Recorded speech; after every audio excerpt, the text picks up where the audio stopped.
Good morning, good afternoon, or good evening, my fine friends. Welcome to the 14th and final episode of Season 2 of the Tom Petty Project podcast. I'm your host, Kevin Brown. I'm looking a bit shaggy today because I really need a haircut, but my hairdresser is in Florida, which is far too far to drive, so I'll have to wait till she returns. Today's episode is another interview / conversation episode, and I'm joined today by the extremely lovely and very entertaining Gwen Jones. I managed to convince Gwen to jump on a Zoom call with me to discuss her love of Tom's music, and it wasn't long before we were chatting like old friends. And that the number of wonderful, warm, and very generous people that I've met through the Tom Petty community and different online communities has really enriched my love of the music and the man way more than I would have thought possible, and I know that that's true for other people too. He clearly brings out the best in people, and though Gwen and I are from very different parts of the world, very different backgrounds, we share a bond, that bond of our love of Tom's music, and so it made it really very easy for us to spend an enjoyable hour in each other's company. I really hope that you enjoy this conversation too. Listen out for her brilliant Thicket story. It's a wonderful sort of memory of a Tom Petty lyric that means a lot to her for a very amusing reason, and that made me laugh a lot. This episode will also be on YouTube, so if you want to watch the conversation between Gwen and I, you can do that. And stick around till the end of the episode for the announcement of a surprise giveaway. And I think I talk about it a little bit in the middle of the episode, but check out the end anyways. You'll also notice a few edit points if you're watching the video version of this episode, and those are just where we had little sort of Zoom problems where you get that sort of tinny, metallic, freezy voice, and then the video freezes. So I tried to edit out as much of that as I could without really sort of disrupting the flow of the conversation too much. So enjoy it, and let's dive into it. Yeah. So where were you born then? So you said you're a Texas born in girl. Fort Worth, Texas. Okay. Moved to Houston when I was 5, and I grew up in Bel Air, which is like a suburb of Houston. Lived there till I left home at 18 and married and took off. Never moved back home. Yeah. And so were your folks stayed there? Like your family was always in Both that my area? parents are gone now. Right. My dad's been gone since 85, and my mom's been gone 5 years. And so I have one brother in Houston. Yeah. And my brother passed away. So, Oh, but all sorry- my kids sorry are to like hear that, close yeah. to me here. So Oh, that's good. That's nice. So what was the music like in your family growing up? What kind of stuff did your parents listen to? Were they musical well, or? my mom and dad, of course, growing up was back in the days of Lawrence Welk every week. I remember us all gathering around for Ed Sullivan to watch the Beatles, Yeah. for the first time. And but my mom and dad were more country western and stuff, more way country. And I Yeah. mean, I was always kind of a little bit of everything. Yeah. Um, when my dad passed away, he had told me it beforehand. He said, take some of the money again and buy something you would never just go buy yourself. And Yeah. so I bought a jukebox, a 70s Oh, wow. Rockola jukebox, which my oldest daughter has now. So I bought it and had all these, great old 45s and stuff. And I was, but my kids grew up with me listening to a lot of Tom Petty, a lot of Motown, Yeah. a lot of Bob Seger. And of course, then they got me into like Oasis and Bush. And so Oh, they, nice. yeah, so we all kind of listen to a little bit of everything. And I've only got 2 that are really into Tom Petty, not nearly the way I am being older, but Yeah. they still, even my 17-year-old granddaughter is into Tom Petty. So, but she went with us to the birthday bash in 2019, my daughter and my granddaughter. So, and that was great. It's so nice to be able to share that with your kids and now your grandkids too, though, right? That sort of that love of an Yeah. artist. So I talked about this on my podcast before, but my youngest daughter, 2 years ago, sort of came to me and my wife and said, I want a record player, I want a turntable. So it's a bit out of the blue, and she's quite tactile. She likes reading real books rather than the digital sort. Okay, well, and I always used to listen to vinyl when I was growing up, obviously. So we got her a record player, and the second record that she ever bought with her own money was Tom Petty and the Heartbreakers' Greatest Hits. So it's like, Was it yes, really? I've done a good job there. I've done a good job with my kids. So, Yes, you have. Funny, vinyl. Still have vinyl. I still have cassette tapes and the yeah, CDs. Tons of them. But yeah, in the last few years, I just like this year mailed my son in Utah a ton of albums. I sent him yeah, like my Beatles White album and like a bunch of Led Zeppelin and stuff like that. yeah. So kind of spread them out among the kids before one just grabs all of them. There is something different. I mean, it's obviously vinyl's making a comeback, but I find the difference for me is when you've got your phone or whatever, I tend to listen to playlists quite a lot and Yeah, just sort of just pick and listen what I want to. But with a record, you put the record on and you listen to the record. And then you right. come and then you hear again, you think, oh man, I haven't heard that song in such a long time. That's such a great song, you I know? know, right? Yeah, I do that. And there's sometimes I will play the same, like song over 15 times in a Yeah. row. I mean, it's just like I'm into that song. Like I can listen to Tom Petty and them do Route 66 like 100 times, Yeah. that song. So, and a bunch of others, they're just, to me, he covered every base there is to cover with his music. So, whatever mood I'm in, there's something there for it. 100%. So do you remember sort of the first time hearing Tom Petty and Yeah. what song it was or Yep. American Girl. And it was back in the 70s. And I guess it was when we were moving back to Houston from Kansas City, because I remember we were in a U-Haul truck. And that was the first time I'd heard it, which immediately when we got settled, I bought the album, their first album. yeah. And from then on, that was, hooked me to Tom Petty. And then as he got older and as I got older, because I married my husband when I was 18. Yeah.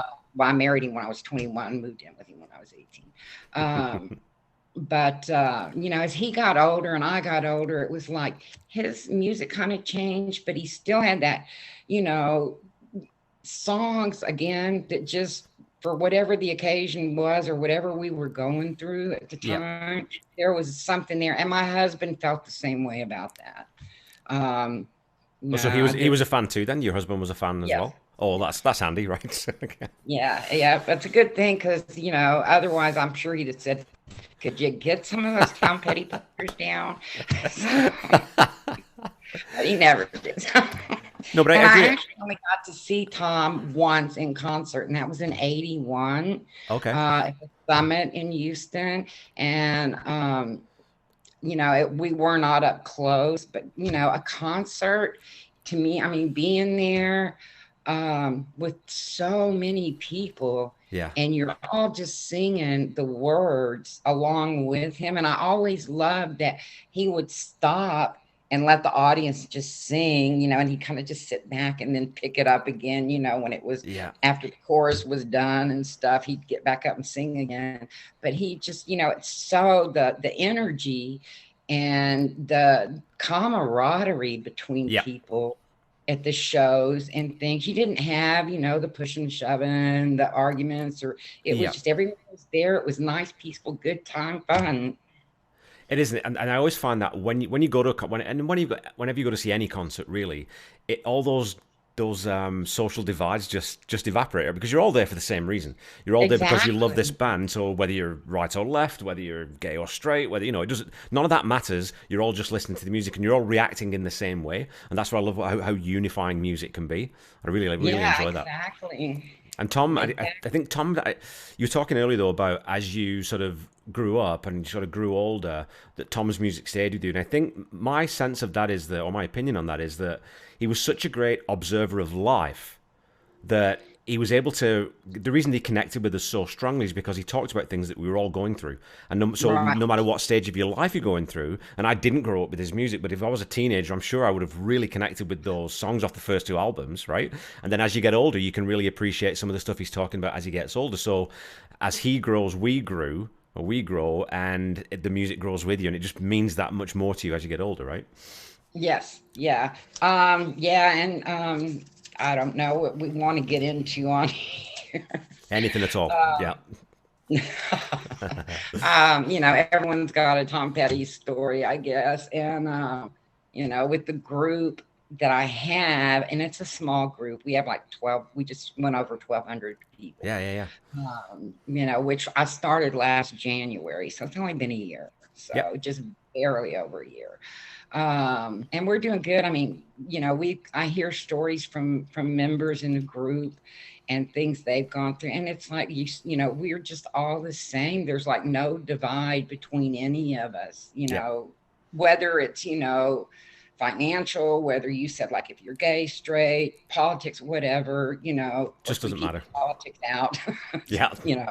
But it's just his music does just bring people together. And I don't know what it was about Tom, if it was just because he did go through a lot of the same things. I mean, he went through divorce, he went through starting out with nothing. He's, the way we all do. When you leave home, you're starting out on your own with nothing, and you're building a life.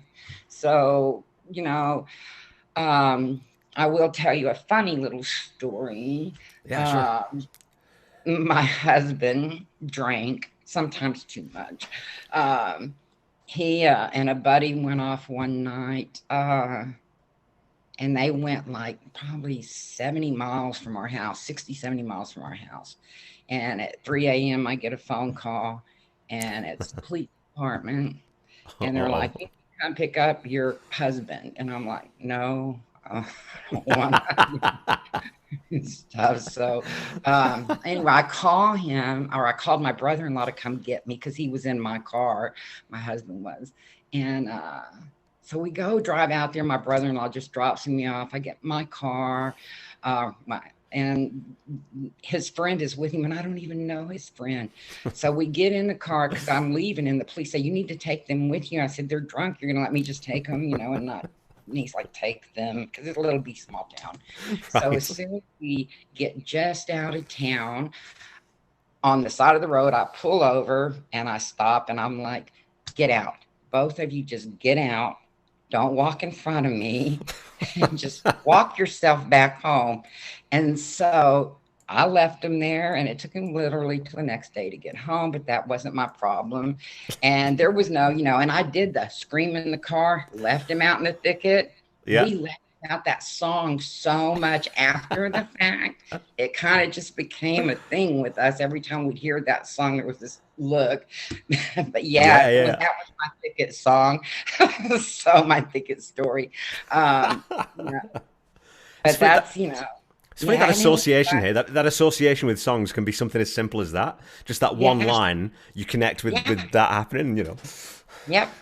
And the "Honey, Don't Walk Out, I'm Too Drunk to Follow." And it's like, when I hear that song, I always go back to that time and think, and I can remember, him and I both just laughing when that song had come out.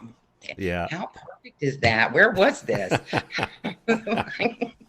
Where was it when I needed it? Yeah. And I should say, for my listeners who are not familiar, the group that Gwen's talking about, it's the Tom Petty Fans Forever group on Facebook, which everyone should definitely go and join.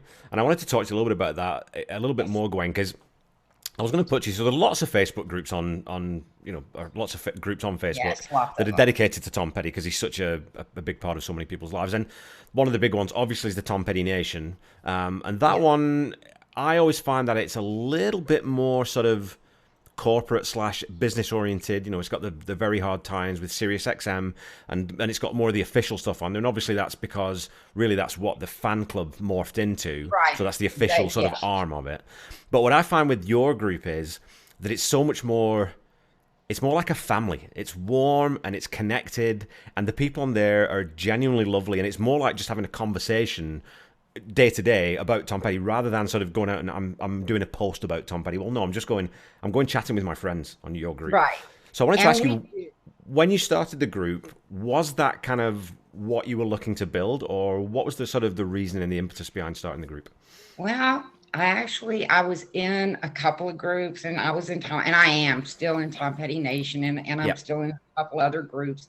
And I've always been one who, I don't mind people sharing, things. Some groups don't want you sharing their things to other Yep. groups or stuff. And so I was in one group where I was actually, the moderator and stuff to start with. And the lady got upset with me about post, and I'm not even going to say which group that was because anyone in Yep. my group pretty much knows, but she kicked me out. So when it, when Yeah. the people found out, they started messaging me and they asked me to start the group. I Oh, mean, okay. I don't think I would have just done it on my own.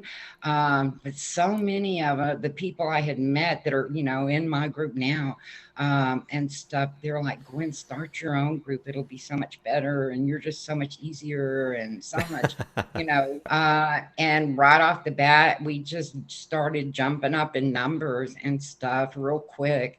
And, so, we don't have a lot of rules. We don't let people sell knockoff stuff. I'm truly Yep. against that. The funny thing in my group is Dana Petty just joined a Yeah. week or so ago.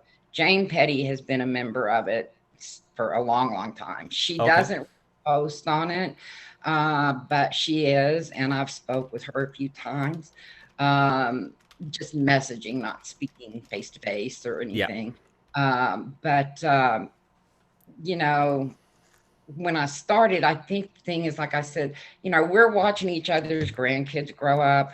We're not just friends on Tom Petty, fans forever, but we're also friends off. And I can't say I'm friends with every single person in the group Yep. offline, but I've become very close with several of them.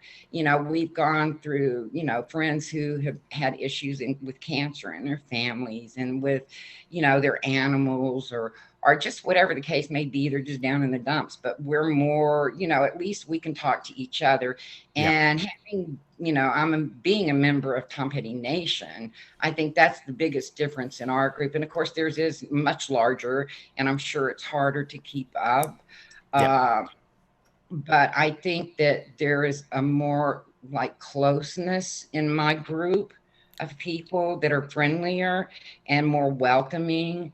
I have met some great people in there, not just, and they're all members. And Yep. we have members, like in Canada, we have members in the Netherlands, in Yeah. England, in Norway, in Greece. We have members all over the place. Ireland, so, Yep. and that's interesting because we do get to, the diversity of the different people and their take on things. So, my goal is hopefully, yeah, it'll get bigger. I don't care if we ever get to 30,000 people. I'm happy with it the way it is. And, and the people in there are such giving people. And if someone has a problem, then we try to help with it, the Yep. best we can.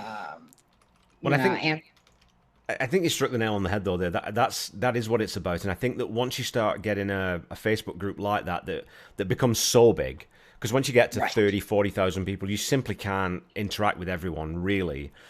So then you sacrifice that sort of that engagement with people, and I think that's there's a parallel there with if you think about when Tom reformed Mudcrutch. That's clearly about, well, I want to go out and play music just with my friends, and I want to go and play smaller venues again, because now I'm not going to play big arenas, but now right, it gives them the ability to be in a room with 500 people and see the whites of their eyes and watch them react to the music, which is a totally different thing, right? So he can do Tom Petty yes, and the Heartbreakers, that's his Tom Petty Nation, but then he can do Mudcrutch, and that's his Tom Petty Fans Forever. So that same right. kind of idea, right? I think. I exactly. And I do know, and then when you get in a bigger group like that, sometimes, I kind of myself felt like, um, being such a big group, and there is actually another group out there that has more people than Tom Petty Nation. Okay. Uh, they, and they're a great group, nice people, stuff. We share back and forth things, and members of their group, they're members of mine, whatever. I guess I find that, like you said, the bigger it gets, the harder it is to keep that closeness Yeah. that we have in mind, which Yeah. I want to keep. So Absolutely. And then the other thing it allows you to do is, and I wanted to tell again my listeners about this because so every now and again you'll do a giveaway Yes. on the group, and that's just something that you do out of your own pocket for no other reason than your love of Tom Petty and you're wanting to share that. And I was just on show video. I'll probably show this. So I got a bunch of postcards. So I've not framed these yet, and I've got to frame them. I've got to figure out how I'm going to do it. But it did inspire. I mean, I was talking to you, I think either on the group or offline about this. I'm going to start doing the same thing. So I think the first one, and this is a good opportunity to do it, is I have a signed copy of John Scott's book, Tom Petty and Me, and I'm going to put a little question up. I think I'll do the same thing you do. I'll put a question up on the Tom Petty Fans Forever group, and that's where we'll give the book away. Because I think paying that forward, and we can all do that. You can do, I don't know, whatever that costs, $30 it'll cost or something. You can do that once every now and again. Yeah. Totally doable, and it brings a little light into someone else's life. Yeah. But I try to do it every few months or so. In fact, I had a member message me this morning, and she showed me a picture of a painting a friend of hers had done, and it said, "You belong among the wildflowers." And it was the lady's own, painting and stuff. And the lady had made a T-shirt also with the print on it. And so the member in my group was like, how about if I have her make one that we can give away? So, I mean, even the members want to, be involved in giving things away and stuff too, which I think is great because I know some people in the group that are just starting out because we have a couple of young ones that like they haven't heard this song or they haven't heard that song and they don't know a lot about things. So we're trying to help them and educate them in Tom Petty and the Heartbreakers. And so, I try to send little things to people, if I can and do that. But now I lost my train of thought there for a second. No worries. I have to smoke in, so. It's funny you talk about that the way. I often think about that, when young people start getting into Tom Petty, because I got into Tom Petty quite a little bit later in life or later in my life, and you think, oh man, I just envy you because you've got so much ahead of you. You've got so many amazing songs and amazing albums to discover. And I wish I could go back and I wish I could go back and wipe my memory and go through it for the first time again, because that first time hearing, I don't know, Fault Lines, the first time I heard Fault Lines, it blew my mind, and the first time I heard Echo just blew my mind and lasted. And so going through that sort of that process of discovering not just one or two albums, but 16 phenomenal albums, like what a gift that is to be able to give to someone. Right. And, surprisingly, I mean, at the time, there's not a song that he did that's bad. There's not one that's not, good. Some are great, but some are just good. So I'm not going to say every single one is great because there's only a couple I'm not real fond of. But listening to him and his music and then going back from a newer album or like the unreleased songs they added to Wildflowers and all the rest, which I thought were great. I never knew that Leave Virginia Alone was Tom Petty's song that Rod Stewart did, and why would you ever do that? Yours is so much better, and stuff. But it's like you get new stuff, but you still kind of fall back into your mood, where it's like, I'm going back to the first one and start over or something. And then playback, you kind of get some of everything in it. And even the cover songs, which he did some great cover songs. Oh, yeah. And stuff. But I think, that my hope is, and I do think it will be that way, is that his music is going to always be. He's not going to be, someone that is forgotten. No, down. never. I think enough people and their children and grandchildren, that Tom Petty's music is just going to always be alive. And the one thing that he could do that no one else does is bring people together. I mean, if he, was here now, it would be like things may be so different. And I think that for me to think that, a musician, they get up and they speak and they stuff. But Tom, he actually got out when he believed in something, and he stood out in picket lines and he fought for things. And, that there's just something that his gift, and I do believe that he was so gifted that he just there was nothing that he touched. And we were talking like Mudcrutch and going back to that, to his roots. He just never forgot where he came from. And he was always so, true to himself. Yep. And, but to think that he's, and I do remember, because I remember his first album so well, the long hair and the black leather jacket and the, attitude thing going on. And then he goes to Mudcrutch and, brings them back. And then to do the Wilburys, oh God, I would do anything for one day, just to sit and one day in that and just listen and observe and never even open my mouth. Yeah. Stuff. Because it was like, that had to be the greatest thing. And he accomplished so much more than he even dreamed about accomplishing. When I think we talk about that, and it's the same thing with Mudcrutch. It's making music. I mean, there's obviously there is the business side of it, and you have to take care of, because a touring act like the Heartbreakers, they're responsible for a lot of people's. That's their job, right? So the roadies and the sound guys and the lighting rig guys and all these people, that's a big production that you're responsible for these people's way of life. But at the core of that is the music, and that's the one thing that Tom never lost, was that. And so with the Wilburys, you've got 5 guys there. They're just, well, they don't need to do that. They don't need to do that for money. They don't need to do that for publicity. Let's just get together in a room with the 5 of us and see what we come up with and just have fun with it. And that's the purest form of music to me, as far as I'm concerned. True. And the truth is, he said he would have done it for free if he had to work in Taco Bell just to do the music. Absolutely. So funny. And I do think he would have. It's just he was blessed enough to have been able to give us so much. And I've met so many people. I mean, I've met, when we went to the birthday bash in 2019, I didn't get to go to the first one. Yeah. I got to meet Tom Leeden and, John Scott and Paul Zolo. And it was amazing. Just, and to me, those are people who are star class, I guess. Yeah, 100%. Famous people, and it's just little old me from Texas, and but being able to talk to him, and it's just like talking with you, or talking to somebody in my house. They were the nicest people in the world. Yep. And he just attracts that type of person.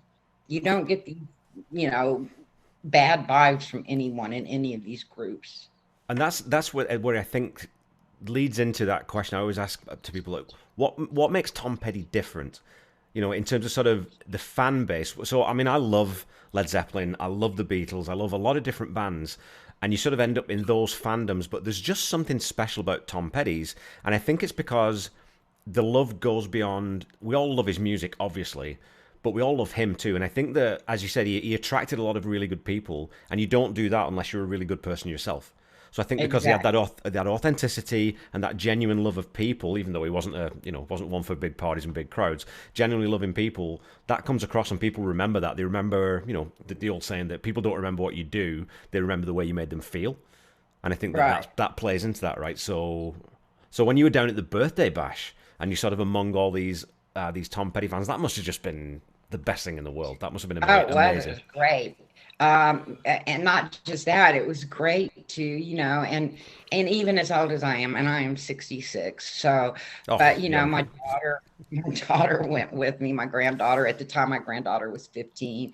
And she plays guitar a little bit. She's still taking lessons. But it's like to be there and to know, we were at Depot Park, and that, of course, we went by where he grew up. Yep. And the murals. And I did get to meet Blake Harrison too, when I was there, who takes care of the wall mural and stuff there. And stuff. But it's just funny to stand there and think, this is where he was. This is just simple hometown, But then, like I said, and to meet these other people. It's a cool thing for Gainesville too, because and it's such a small town, but it's produced. Not just Tom Petty and the Heartbreakers, but the Eagles really.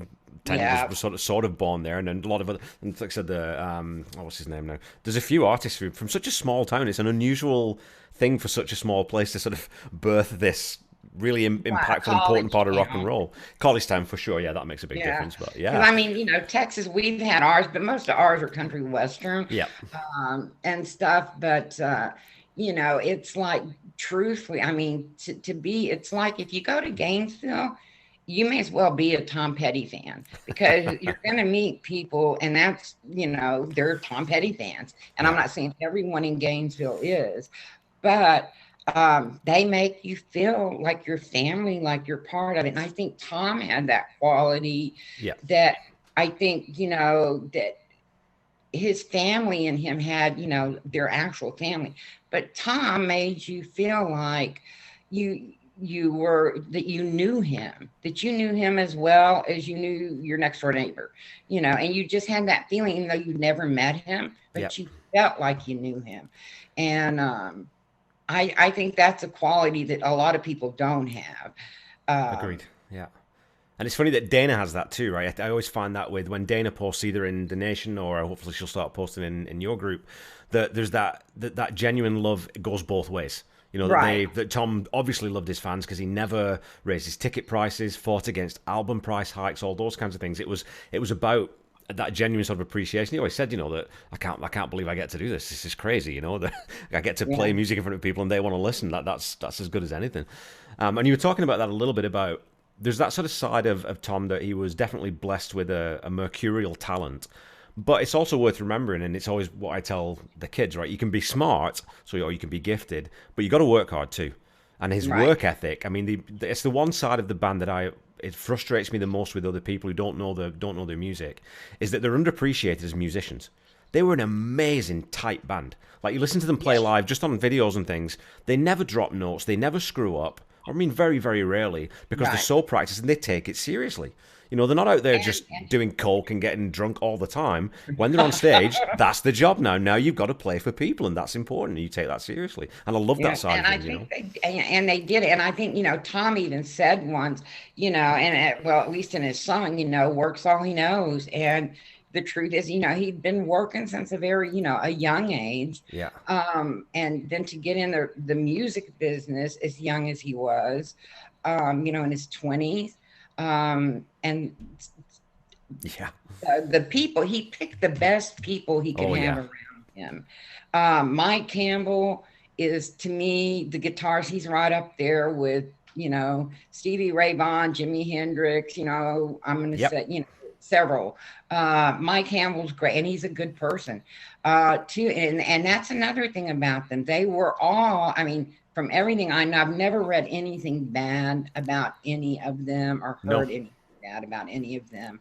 Um, I think it's sad Howie, was gone so young, but he had his own things to do. But I think that with him in the band with him, that his harmonies and things with Oh, Tom were just so dead on, that there was almost like they were just side by side constantly. yeah. But to be with a group of people like Ben Mott, Mike, Scott, Yep. and whether it was Stan at the time or whether it was Steve now, they were for 40 years together. That's longer than most marriages last, you know. Yeah. And like a marriage, it's going to go through its ups and downs, right? But you're Yeah, right too, because I mean, if you think about just the serendipity of going over to play some harmonica for Benmont right. and meeting Mike, and then realizing, oh, wait a minute, there's a band here that I really need to be playing with. And so Mike Campbell and Tom Petty, a perfect songwriting duo.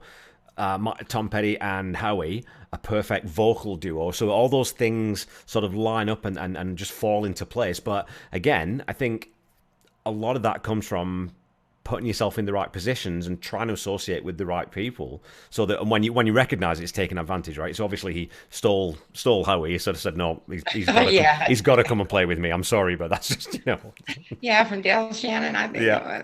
was. From, But from, it's yeah, funny too, because like you said, I mean, for every hour of fun that those guys had, families, whatever, personal time, they did 2 hours of work. I mean, they definitely put in the time yeah. and the precision for every song they did.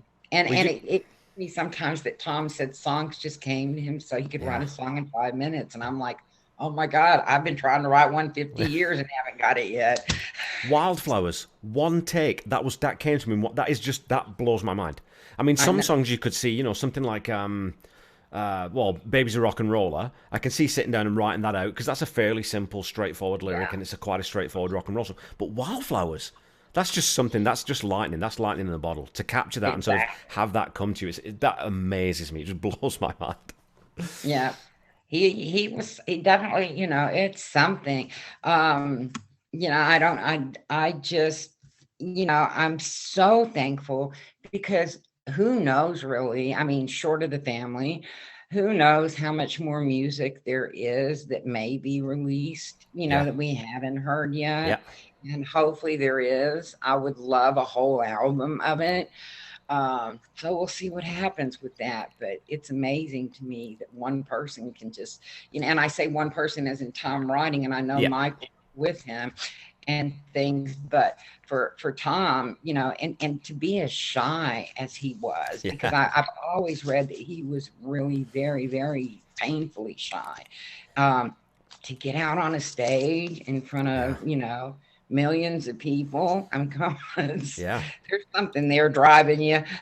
It's a strange thing, isn't it? I know a lot of introverted people who are in the performing arts.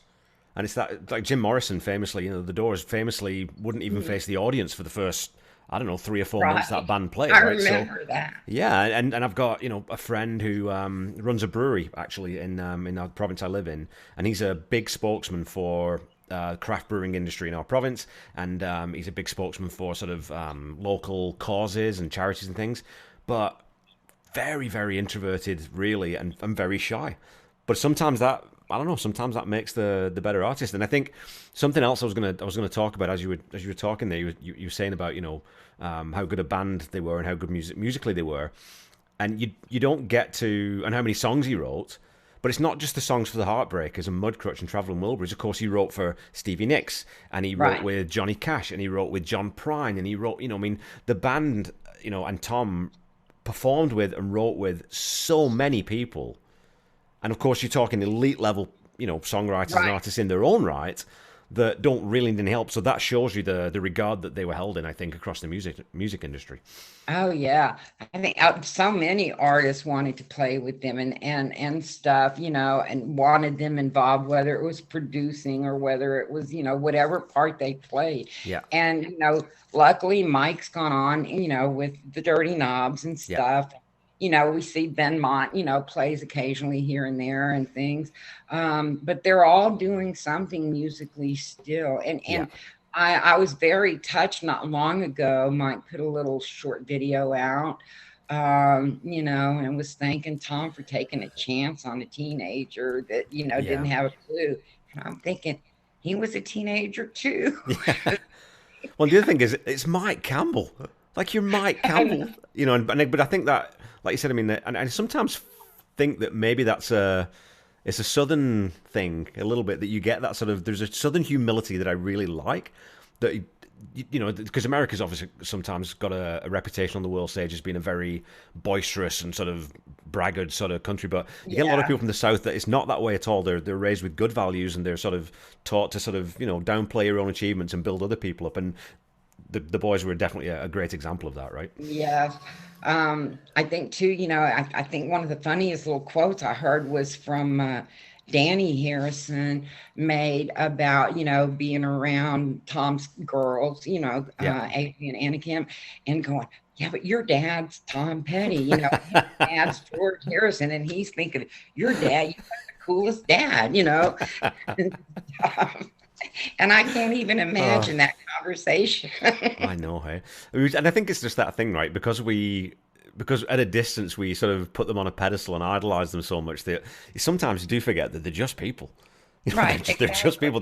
They've got grandkids and they got kids and they go through the same things with the kids that we do. They just happen to, at the end of the day, then get up on stage and entertain millions of people. So Right.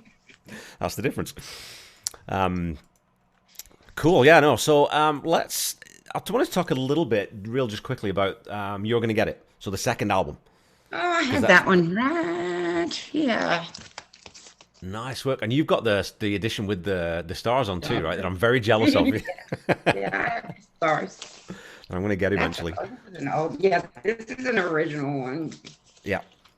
So what are I mean, obviously, Need to Know and Listen to Her Heart, both absolutely phenomenal songs. They've been played on the radio since they were released, so they're timeless classics. But what are the other songs on the album that really that stand out for you apart from those two? Which would you say? I'm real fond of No Second Thoughts and Restless, Oh, okay. especially Restless. I really like Restless, and I think Really? that yes. And I Okay. don't know if it's just the words in it, not so much the music to it as the words in it. But yeah, Restless is one of my favorites too. Oh, okay. When I say favorites, I could list off like I have 10 favorite songs, Yeah. but gosh, they're hard to, I'm Yeah. like, maybe I need to switch this one out. But yeah, Restless on this one, and I think this album, wasn't, I know their first one wasn't a big splash. Yeah. And this one was a little different than the first one. I don't think, I mean, there are the standout songs on it, but I think there's a little bit of, you hear a little bit on some of them, a little more bluesy Yeah. music. Maybe it's country blues kind of or southern blues, I don't know, but Yeah.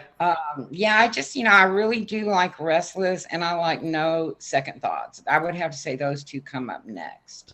Cool. Yeah. No second thoughts. I mean, when I started listening to that song for the podcast episode, it's one of those that I'd kind of, I don't know if I'd just forgotten about it or overlooked it or what, but for some reason when I started listening to it for the podcast record, I was like, this is just a brilliant song. And then when you listen to the version on Live Anthology, oh my god, it's just beautiful. And they slow it down a little bit, and the Yeah. sound's a little bit fuller, and it's got that little bit more of a country vibe to it. It just and so the fan that I spoke to in the first season, Dallas Elliker, and we're actually gonna record it. We're gonna try doing a Are long you? distance. Yeah, we're gonna try doing a long distance. He's in California. I'm in Saskatchewan, so we're gonna try and do a long distance thing and see how it goes. Because it's such a great song. I mean, It that is. I that think, chorus, oh man, it just gets me right. yeah. You know. And that's it. The chorus is it catches you. And I think that this album that you're going to get an album was one that you listen to it once and you like it, and it's Tom Petty, and you have again the standout songs. But I think it's one of those albums you have to listen to twice Yeah, to start getting it, and then maybe by the third time you're actually catching on. absolutely. Yeah, and the song. I mean, the song for me, I think that again, sort of outside of the hits on that album, Too Much Ain't Enough. And Oh you yeah, talk about that blues thing, right? That's that yeah, real swampy yeah, southern blues rock, exactly. a great line. And I guess it was he was in New York and he'd seen that phrase "Too much ain't enough" was spray painted on the side of a building, and so that goes straight into the notebook because I can use that, and that's another sign of a good Yeah. songwriter. Just pay attention to what's around you, and. But I love Yeah, that too. I've So heard he did that. Like he always was writing down things he saw. yeah. Well, comedians do it too. That's another thing that stand-up comedians do. They'll see something, and if it just strikes them as weird or funny, I'll just write that down and I'll think about that later. And so when I need it, I can go back to a little bank of things that I might be able to use, which is pretty cool. Yeah, yeah, and I think that to me the second album sort of it definitely builds on that first album because obviously that was their first real, and they were actually really sort of just still being put together. Because it wasn't Yes. really the Heartbreakers initially. It was a Tom Petty solo record. It was going to be, and then obviously he sort of kept sneaking the boys in, and it became a Yeah. Tom Petty and the Heartbreakers record. But this album, it does feel a little bit more like a band having a set of songs, and there's a clear sort of identity to the band. And it's still eclectic. There's still kind of quite a variety of different types of songs on there. But I think it does really build on that sort of musicianship in the first one. And you can already start to see that Tom's thinking about, well, I don't want to just write 2.5 minute pop songs. I want to start trying a few different things here and there, which obviously on Damn the Torpedoes, then he really started to take that next step further. Yes. So it's always a bridging thing between the first record and Damn the Torpedoes to me.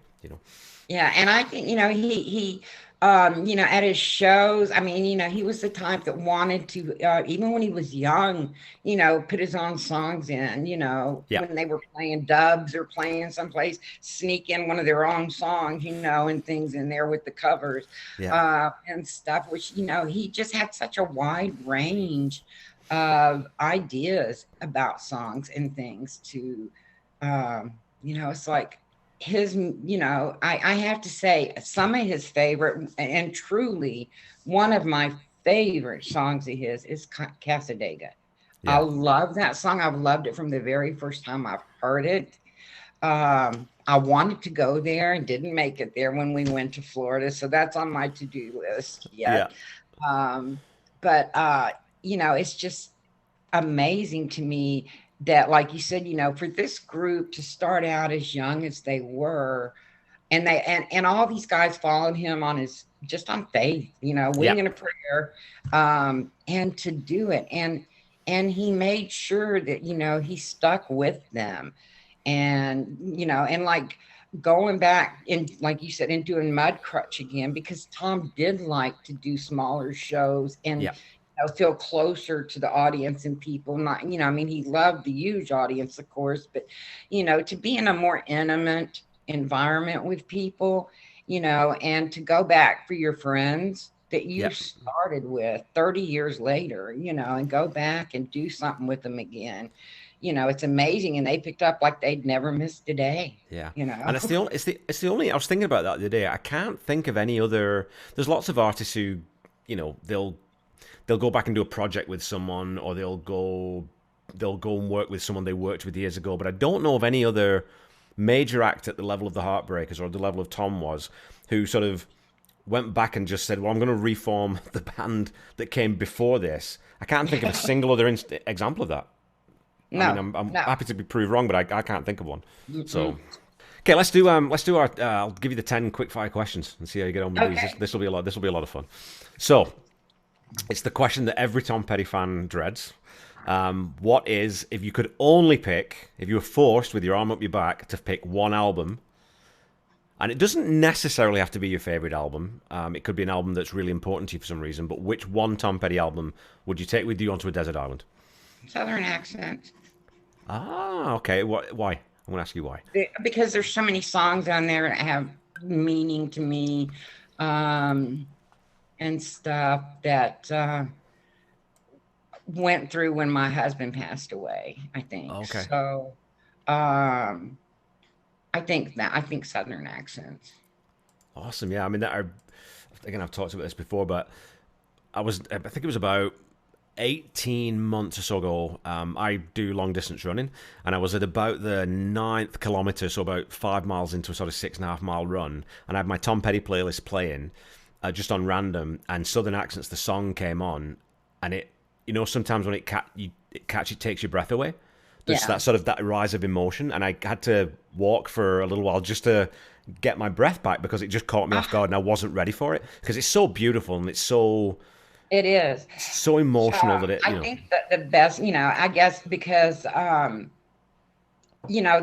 part that gets to me is, I mean, if and it is true, you wish the best for people, but for yeah, someone you truly love to wish the best, even if it doesn't include you, yeah, that takes some doing, um, and things. So, yeah, I would say Southern accents. I could listen to that one forever. fantastic. Okay, your second question: Mudcrutch or Traveling Wilburys? Which one do you pick? Ooh. Traveling Wilburys, I think just because it's such a fun group, such a fun thing. Their songs are, some of them are just ridiculous little things. They popped out Yeah, of their mouth so quick. So I think Wilburys, yeah. fantastic. And that was I always tell people this. That was actually, I'm pretty sure that was my introduction to Tom Petty. I think I heard the Wilburys before I heard Tom Petty because Really? my dad was a huge Beatles fan, and so then obviously a big Wilburys fan. So I'm 95% sure that I would have heard Tom through the Wilburys first, which is not typical, I guess. But Right. okay, so if you could join the Heartbreakers on stage for one song, what would it be, and what instrument would you play, or would you sing? Now, this is, you got to imagine a world where you can actually play the instrument. So if you want to play drums, let's just pretend you can play drums or guitar. Or I don't know if you do, but or you can sing. What would you do? What song would you go with? If I could play one song with them in any instrument, I think it would be, does it have to be their song or a cover song? Whatever you like. I think I would do I Fought the Law. Oh, nice. So, who would be your dream opening act at a Tom Petty concert? Who do you think would be the best opening act? And it's someone I did see, and it's someone actually I think that opened for them once or twice, and it's going to be weird, but I'm going to say the Georgia Satellites. Really? Yes, Oh, okay, okay. I didn't know. Yeah, I thought. they're kind of just a fun group too. Okay, I know maybe a couple of their songs, but wouldn't say Yeah, that they I don't would. have a lot, but they were just kind of a fun group. When I saw them, they were just kind of a fun group. Right on, right on. Okay, who is your favorite band member other than Tom, if you have one? I think Howie. Yeah, Howie was so talented too, not just, music wise and singing. He produced and he did a lot of work with like John Prine, yeah, and Johnny Cash as well, and stuff. And he was just such a sweet guy. He just seemed like such a sweet yeah. guy. Well, won a Grammy. I mean, he won a Grammy for The Missing Years, which is, again, just a phenomenal album and has one of my favorite John Prine songs on. All the Yeah, Best. All the Best is such a great song. And you get that you do get that feel of, always get that feel from Howie that he was just a sweetheart, right? And yeah. obviously had his demons, but just a lovely man. Right. And I've had, a couple of people that knew them tell me a couple of stories, and Yeah, even Jane Petty, she always refers to Howie as sweet, sweet Howie. yeah. So I just have to think that he was a sweetheart. When you just always think too, like maybe if I just went and gave him a hug and told him that he Yeah. was loved, maybe that would, which I'm sure lots of people Right. did, but Yeah, and he loved animals. But then again, yeah, Mike Campbell loves animals as well, and is involved with Rock the Dogs, yeah, which yeah, is yeah. a shelter that they support and stuff, and they do a great job, for things. So, yeah, I think Howie would be my choice. Right on, yeah, right on. Okay, so if you could go and see any Tom Petty concert from history, which one would it be? Oh my God. I would say I would want to go all the way a concert, a show. I think I would want to go back way to the beginning to Winterland. Oh wow, okay, I right think back then. they were young and so full of energy and hungry and striving to get it. And that, yeah, I think there are whiskey, one of those shows, I think from the very start. Yeah, and it was funny that I was talking to I think I was talking to Jake Thistle about that maybe, but um, thinking when I when I got into Tom Petty, it was later on, and he wasn't quite as rowdy on stage. So when you Right. saw sort of video footage, he was he'd kind of play and he'd move around a little bit. But those early concerts, when you see the footage from some of those, he's leaping around like a madman and I going know. crazy, and you sort of No forget that no, wonder the he had guy's a bad rock and hips, roller. He's a real bad rock and roller. knees. Okay, what are we on? Question 7. Walls Circus or Walls Number 3? Which is your favorite Mm, version? circus. Really? Okay, this is getting more traction than I thought it might. Okay. Any reason, or just that's the one that kind of grabs you? That's just the one I like better. Okay. If you could pick any artist to cover any Tom Petty song that hasn't already been done, who would it be, and what song would they cover? I would go with Bob Seger, Cabin Down Below. Oh man, that's a great call. I love that. He would do such a good job with that song. Yeah. That's fantastic. Okay, so what song do you most frequently recommend to people who don't know Tom's music? Is there a go-to song that you say you've got to listen to this one? A go-to song would be, I think it would have to be Wildflowers or Don't Back Down. One of the two. Two great songs. And so I think I might have to modify this question too at some point, because I think for me, after I'd written this, I thought, well, it really depends on the person, right? And what their Yeah. taste in music is and what their mood is. Because there's, like you said, there's a song for every occasion, and Right. there's a song for every music fan. A Tom Petty, there's a Tom Petty song for everyone. So I think it does depend a little bit, but I think those are No. two great calls. And I think too, Spike. Spike is always a good icebreaker if you're going to Yeah. listen to Tom Petty. Yeah. And it's one of and Spike is another one of those songs that every Tom Petty fan loves. I've I never know, heard, right? he said he wrote some great songs and some okay, not okay, but good songs, and his level was good, but everyone loves Spike. Everyone loves that song. And it fits with your album that you choose, Soft Southern Accent, so there you go. Okay, so your last question of these ones is describe Tom Petty in 3 words. Talented, humble, kind. Beautiful. And I completely agree. I couldn't agree more. That didn't take me long, did it? That was Not at all, no. That's your wildflowers that just came out of the air, out of nowhere. Okay, well, I think, unless there was anything else you wanted to chat about, I think we've had a great little conversation here, and I would definitely love to get you back on again at some point to chat some more. Oh, that'd be great. In future seasons. Yeah, and of course, I've told a few people about this. I haven't told many, but they're all, of course, go for it, do it, and they all want to see it. And of course, they watch your podcast because I try to post them. If you don't get it on there, I try to post them on there in the group. I really appreciate that, by the way. Thank you. But again, they just.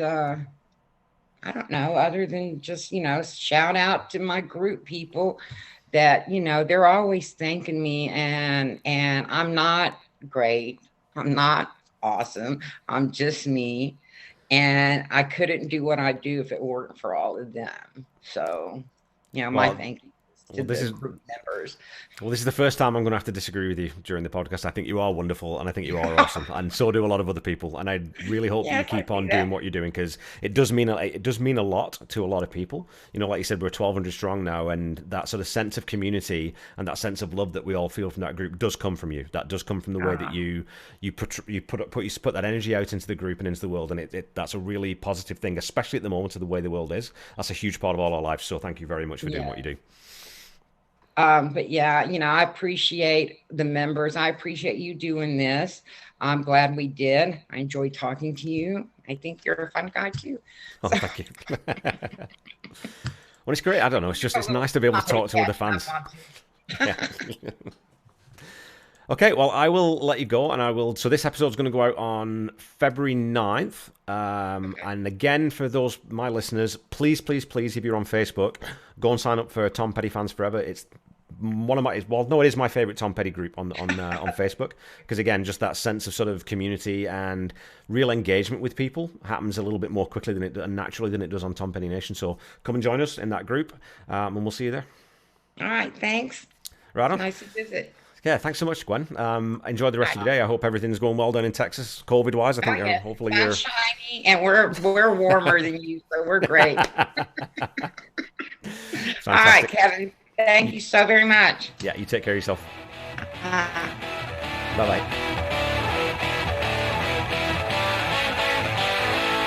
Okay, folks, that's our last episode of Season 2 in the can.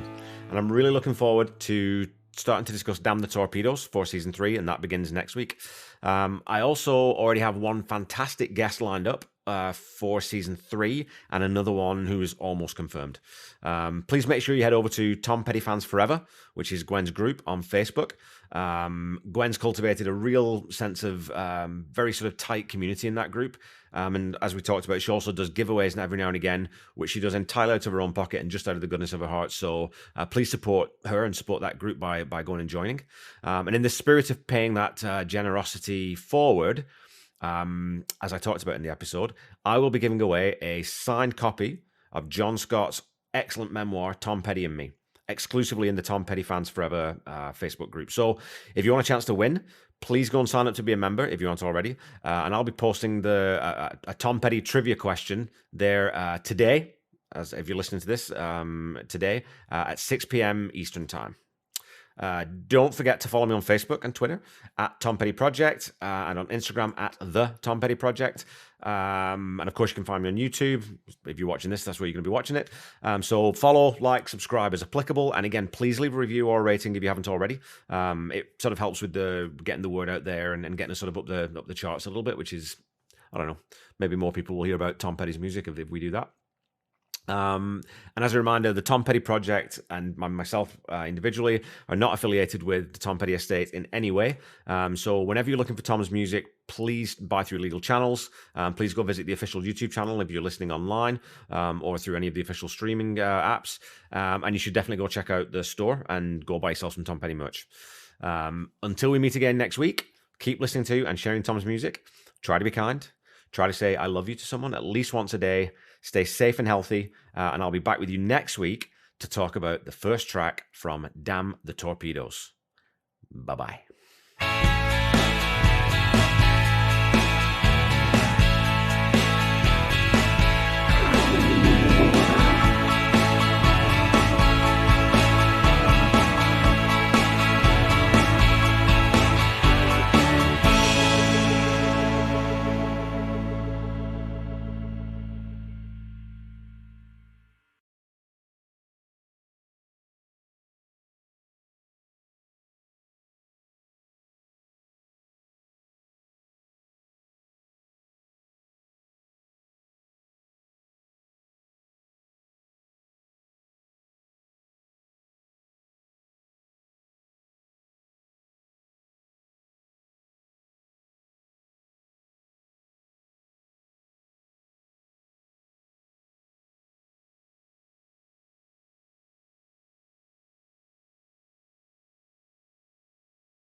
Okay, folks, that's our last episode of Season 2 in the can.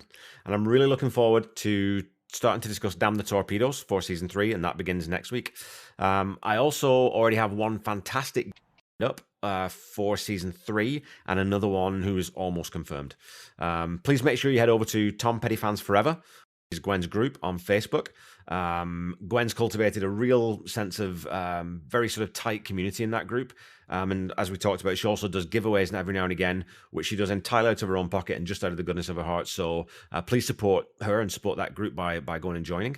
And in the spirit of paying that generosity forward, as I talked about in the episode, I will be giving away a signed copy of John Scott's excellent memoir, Tom Petty and Me. exclusively in the Tom Petty Fans Forever Facebook group. So if you want a chance to win, please go and sign up to be a member if you aren't already. And I'll be posting a Tom Petty trivia question there today, as if you're listening to this today at 6 p.m. Eastern Time.